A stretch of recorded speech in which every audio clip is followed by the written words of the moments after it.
एक बार फिर से हमारे YouTube channel hashtag study with Pandey में आपका बहुत बहुत स्वागत है। तो ये जो हमारा वीडियो होगा वो होगा न्यू पार्लियामेंट। जैसे आपको पता होगा कि कल 10 दिसंबर 2020 honourable prime minister Narendra Modi ji के द्वारा फाउंडेशन स्टोन रखा गया है। जस्ट अभी जो पार्लियामेंट है जस्ट उसके सामने न्यू पार्लियामेंट का आधारशिला कल रखा गया है। ठीक है, उसके बारे में हम डिटेल जानकारी लेंगे कि न्यू पार्लियामेंट की जरूरत क्यों पड़ी। क्या उसी पार्लियामेंट में कुछ सुधार करके अब भी जो पार्लियामेंट है वही पार्लियामेंट नहीं रह सकता था? क्या यह गवर्नमेंट का स्टेप सही है? और हम न्यू पार्लियामेंट के बहुत सारे फीचर समझेंगे कि इस कितने एरिया में है और इसमें क्या बढ़ोतरी किया गया है। ठीक है, उससे पहले जो पुराने बिल्डिंग है जो आपको सामने दिख रहा है, ये जो पुराने बिल्डिंग है ये अभी का पार्लियामेंट है। और ये जो दिख रहा है आपको त्रिभुजाकार ट्रायंगुलर, ये न्यू पार्लियामेंट का जो फाउंडेशन स्टोन रखा गया है। जो नया पार्लियामेंट हम लोग का होगा वो ऐसा होगा। ठीक है, और इससे ही जुड़ा बिल्डिंग होगा। ठीक है, नए संसद भवन से जो है जुड़ा बिल्डिंग हुआ जहां पे हमारे एमपीस का ऑफिसेस होंगे, बहुत सारे ऑफिसर का ऑफिसेस होंगे। तो ये जो हमारा पार्लियामेंट अभी है, ठीक है, इससे 3 गुना बड़ा होगा पार्लियामेंट। ठीक है, तो पूरा डिटेल जानने से पहले हम अभी का जो पार्लियामेंट है, ये जो पार्लियामेंट आप देख रहे हैं जो पुराने बिल्डिंग लिखा हुआ है, इसके बारे में जानेंगे। और आपको बता दें इसी पार्लियामेंट के जस्ट पीछे बगल में प्रेसिडेंट हाउस है। ठीक है, तो चलते हैं पहले पुराने पार्लियामेंट, इट मींस जो अभी पार्लियामेंट चल रही है उसके बारे में कुछ जानकारी लेते हैं। ठीक, अभी जो हमारा पार्लियामेंट है, न्यू पार्लियामेंट की हम बात नहीं कर रहे हैं, अभी का पार्लियामेंट की बात कर रहे हैं जो ब्रिटिश जमाने में बनाया गया था, ब्रिटिशों के द्वारा बनाया गया था। उसका डिजाइन जो किया, डिजाइनर जो थे वो कौन थे? आपके सामने दिख रहा है, एडविन लुटियंस एंड हर्वर्ड बेकर। जो डिजाइन किए थे 1912 से 13 ईस्वी में किए थे। ठीक है, और जो कंस्ट्रक्शन का जो काम हुआ था 1921 में चालू हुआ था, 1927 में फाइनली कंप्लीट हो गया था। और जिस समय पार्लियामेंट बनाया जा रहा था उस समय वायसराय जो इंडिया के थे वो थे लॉर्ड इरविन। कौन थे? Lord Irwin. और आपको यह बताना है कमेंट सेक्शन की लॉर्ड इरविन के बाद वायसराय कौन बने। ओके, अब देखिए जो पार्लियामेंट, ब्रिटिश पार्लियामेंट बनाई गई थी जो कि अभी हमारा इंडिया का पार्लियामेंट है, उसका ओपनिंग सेरेमनी जो था 18 जनवरी 1927 को किया गया। Opening ceremony perform by Lord Irwin. सबसे पहले जब 1927 में कंप्लीट हो गई इसका कंस्ट्रक्शन, तो ओपनिंग सेरेमनी लॉर्ड इरविन के द्वारा 18 जनवरी 1927 को सेलिब्रेट किया गया, परफॉर्म किया गया। ओके, नेक्स्ट पॉइंट देखते हैं अभी के पार्लियामेंट के बारे में। अभी न्यू पार्लियामेंट पे हम लोग नहीं जाएंगे, अभी जो पार्लियामेंट चल रही है उसके बारे में हम जानकारी और भी संग्रहित करेंगे। आपको जानकारी दे दे कि जो हमारा ब्रिटिश पार्लियामेंट था, जो पार्लियामेंट बनाया गया था 1927 में, वह इंपीरियल लेजिस्लेटिव काउंसिल के रूप में काम करता था। तो इंपीरियल लेजिस्लेटिव काउंसिल क्या था? Imperial legislative council was a legislature for British India. जिस तरह अभी हम लोग का लेजिस्लेचर है उसी तरह इंपीरियल लेजिस्लेटिव काउंसिल होता था ब्रिटिश इंडिया का। और इसमें भी बाइकैमरल हुआ करता था, जैसे कि अभी हमारा पार्लियामेंट में बाइकैमरल है। बाइकैमरल और यूनिकैमरल क्या होता है? यूनिकैमरल में एक सदन होता है और बाइकैमरल में 2 सदन होता है। ठीक है, तो हमारे इंडिया में भी बाइकैमरल है, यानी लोकसभा एंड राज्यसभा। तो इंपीरियल लेजिस्लेटिव काउंसिल के बारे में जानकारी दे दें थोड़ा, कि काउंसिल ऑफ स्टेट एक हुआ करता था और एक सेंट्रल लेजिस्लेटिव असेंबली हुआ करता था। जो काउंसिल ऑफ स्टेट हुआ करता था उसे अपर हाउस कहते थे। जो सेंट्रल लेजिस्लेटिव असेंबली हुआ था वो लोअर हाउस हुआ था। ठीक है। और काउंसिल ऑफ स्टेट में टोटल सीट उस समय ब्रिटिश इंडिया की बात कर रहा हूं, जब हमारा देश आजाद नहीं हुआ था, तो 260 सीट थे काउंसिल ऑफ स्टेट का, जो कि अपर हाउस था। जो सेंट्रल लेजिस्लेटिव असेंबली था उसमें 375 सीट था। और इसमें जो मेंबर के टाइम टेन्योर थे वो 5 साल के थे और इसमें 3 साल के थे। और यानी कि ये दोनों मिला दें तो इसका टोटल सीट कितना होता है 635।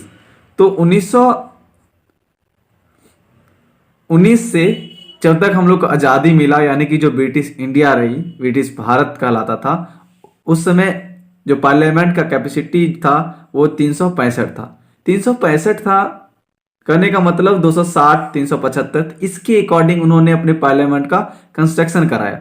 लेकिन जब हम आजाद हो गए, क्या हम इतना ही सीट हमारे पास रहा? नहीं, हमने लोकसभा में सीट बढ़ाया, राज्यसभा भी हुआ उसमें सीट बढ़ा, लोकसभा में 500 अभी 43 है। ठीक है। तो अब सीट बढ़ा तो उसमें यानी कि रिप्रेजेंटेटिव बढ़े, क्योंकि पॉपुलेशन के अकॉर्डिंग हमारे रिप्रेजेंटेटिव होते हैं लोकसभा में। तो अब ऐसा तो नहीं है कि वहां पे लैंड है कि वहां पे चेयर लगा दिया जाए और सदन चालू कर दिया जाए। वो तो एक बिल्डिंग है, 4 दीवारी के अंदर है, तो उसको रिकंस्ट्रक्ट भी करवाया गया टाइम टू टाइम जब हम लोग को नीड पड़ी। ठीक है। लेकिन उससे पहले हम ये बता दें कि फाउंडेशन जो इंपीरियल लेजिस्लेटिव काउंसिल का हुआ था, ठीक है, वो 1861 में हुआ था। ओके। और उसके बाद जो डिसबैंडेड, यानी कि डिसबैंडेड या डिजॉल्व भी कह सकते हो, जो भंग हो गया था, वह हम लोग को आजादी मिलने से पहले, यानी उसी रात 14 अगस्त के दिन, उससे पहले एक दिन पहले 1947 को यह डिसबैंडेड हो जाता है। 1861 में फाउंडेशन होता है इंपीरियल लेजिस्लेटिव काउंसिल का, और यह डिसबैंडेड हो जाता है कब? 14 अगस्त 1947 को। उसके बाद क्या होता है कि इसका जो, क्योंकि अब तो हम लोग को फ्रीडम मिल जाता है, तो जो वो होता है, क्या कहते हैं, पार्लियामेंट होती है, उस पर टेक ओवर कर लेता है कौन? Constituent assembly of India. अब ब्रिटिश इंडिया नहीं रहा, अब हम लोग इंडिया के पास वो पार्लियामेंट आ गए। तो अब पार्लियामेंट आ गई तो उन्होंने तो अपने नीड के अकॉर्डिंग बनाया था पार्लियामेंट। तो हमने जब रिप्रेजेंटेटिव भेजा तो क्या हुआ कि वहां पे सीट कम पड़ी, तो रिकंस्ट्रक्शन भी कराया बहुत बार। ठीक है। तो मेजर प्रॉब्लम क्या था इसमें? सीट की प्रॉब्लम थी मेजर प्रॉब्लम। और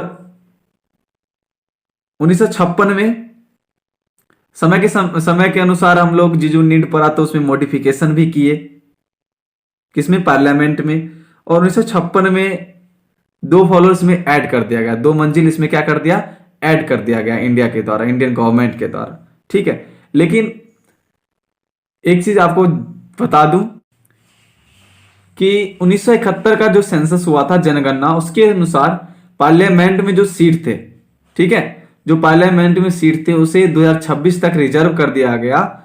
और ऐसा माना गया कि 2026 के बाद लोकसभा और राज्यसभा के प्रतिनिधि जो है वो बढ़ाए जा सकते हैं। क्यों बढ़ाए जा सकते हैं?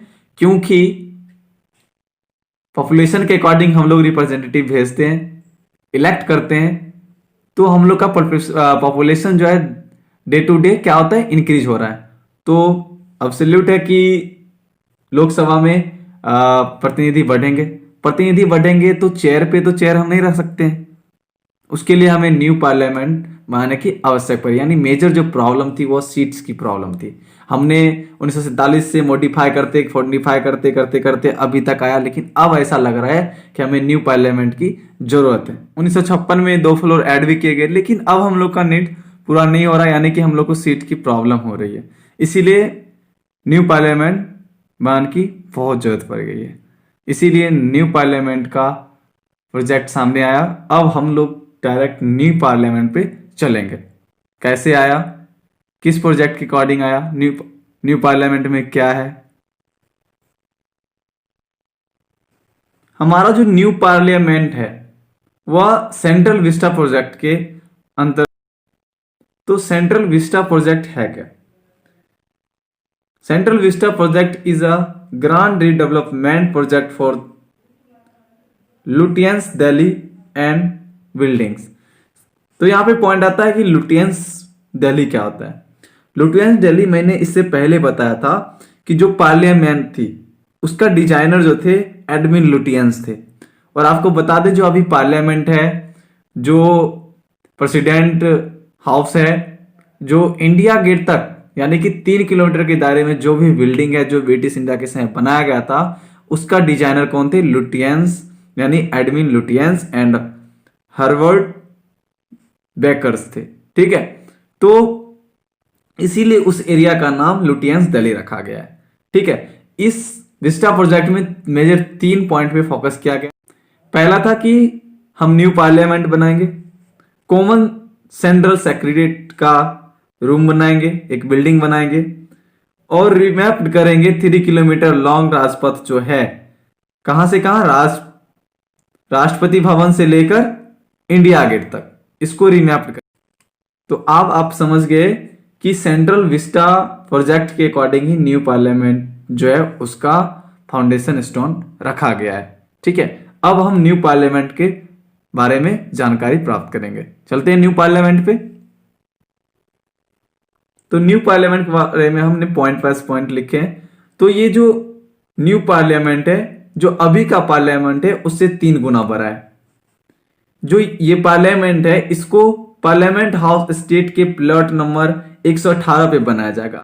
जो हमारा न्यू पार्लियामेंट बनेगा उसका स्टेज क्या है? ट्रायंगुलर है और इसका टोटल एरिया है 64,500 स्क्वायर मीटर्स। ठीक है, और इसका एस्टिमेट कॉस्ट कितना पड़ा है? 971 करोड़। और एक्सपेक्टेड डेट रखा गया है कि इतना तक रेडी हो जाएगा 2022 तक, जब हम लोग 75th इंडिपेंडेंट सेलिब्रेट करेंगे तब तक। ठीक है, उम्मीद है कि 75th इंडिपेंडेंट में इसका उद्घाटन किया जाएगा, एक्सपेक्टेड किया गया है। और ये जो डिजाइन किया गया है SCP design planning and management private limited के द्वारा किया गया है। जो कंस्ट्रक्टेड किया गया है वो टाटा, कंस्ट्रक्टेड किया गया नहीं है, कंस्ट्रक्टेड किया जाएगा वो टाटा प्रोजेक्ट लिमिटेड के द्वारा। ठीक है, ये जो हमारा पार्लियामेंट है ये इसमें 4 फ्लोर है, lower ground, upper ground, first and second floor. ठीक है, अब देखो लोकसभा का जो चैम्बर सीट है उसमें 888 है, उसमें प्लस है एडिशनल कैपेसिटी है उसमें अप टू कितना तक? 1272 सीट।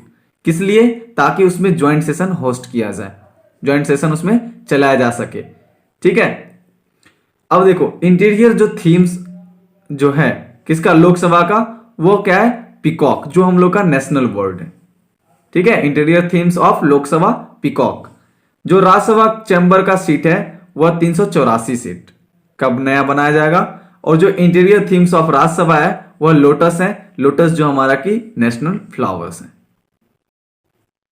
जो interior themes of central lawns है, सेंट्रल लॉन्स जहां पे ब्रेक के टाइम में टाइम इन्वेस्ट करते हैं, वहां पे नाश्ता पानी चाय पानी जो भी होता है, एमपीज का, मंत्री का, मिनिस्टर का, जो भी बोले। ठीक है, ब्रेक टाइम में। ठीक है, तो उसका जो थीम है वो है नेशनल ट्री। तो आपको कमेंट सेक्शन में बताना है कि हम लोग का नेशनल ट्री का क्या नाम है। ठीक है, अब आपको बता दें कि यह भूकंप से सुरक्षित होगा, यानी कि अर्थक्वेक सेफ होगा। 120 ऑफिस स्पेस हैं इसमें, जैसे कि पीएम ऑफिस होंगे, मिनिस्ट्री ऑफ पार्लियामेंट्री अफेयर्स के हाउस होंगे, लोकसभा सेक्रेटरी का हाउस होगा, राज्यसभा सेक्रेटरी का हाउस होगा, कुछ बहुत सारे एमपी, जितने भी एमपी हैं उनके ऑफिसेस होंगे।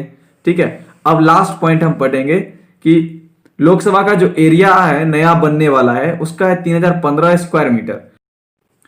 जो अभी लोकसभा का एरिया है वो है 1145 स्क्वायर मीटर। ठीक है, जो राज्यसभा का एरिया होगा जो नया बनेगा 3220 स्क्वायर मीटर का होगा, जो अभी है वो है 1232 स्क्वायर मीटर का। ऑल अबाउट यही इंफॉर्मेशन रहा पार्लियामेंट के बारे में। तो वीडियो कैसी लगे हमें कमेंट सेक्शन में जरूर बताएंगे। जो मैंने क्वेश्चन पूछा उसका जरूर आंसर देंगे, और हमारे चैनल पर नए हो तो चैनल को जरूर सब्सक्राइब करेंगे और अपने दोस्तों के साथ जरूर शेयर करेंगे। जय हिंद, जय भारत।